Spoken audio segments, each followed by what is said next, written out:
So what we're doing today is we're getting ready to sand down all of our boards that are going to become the rails and the stiles for the door panels, and basically that's the frame. So the stiles run kind of on the side of the panel, and then the rails run on the top and the bottom. And we had showed last time that we had cut these up into 2¼ inch wide boards with random lengths. And kind of the same thing that we did for the door panels themselves. We wanted to make sure we had a good variety of wood, and you kind of notice some of these with the saw marks, some with the grade wood, the old surface of the barn wood, some with the heavy oak graining, and that's going to go with the panels that we are already starting to glue up and biscuit joint and clamp. So today we're going to sand down all four sides of each one of these boards, and I'm going to run it through two passes, one with a 100 grit belt on the belt sander, and then one with another pass at 180. And that should put a really nice finish on it.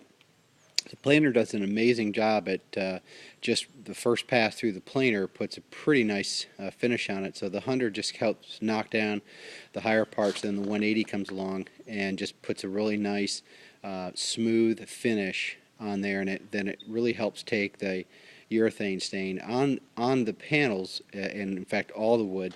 We're not using any stain. We're allowing the natural color of that red oak to come through, and we're just putting 2 coats of urethane on everything, and then I always kind of buff it down in between coats you get little bubbles when you put the urethane on sometimes, and I use a brown paper bag. That was a trick that my grandfather taught me a long time ago.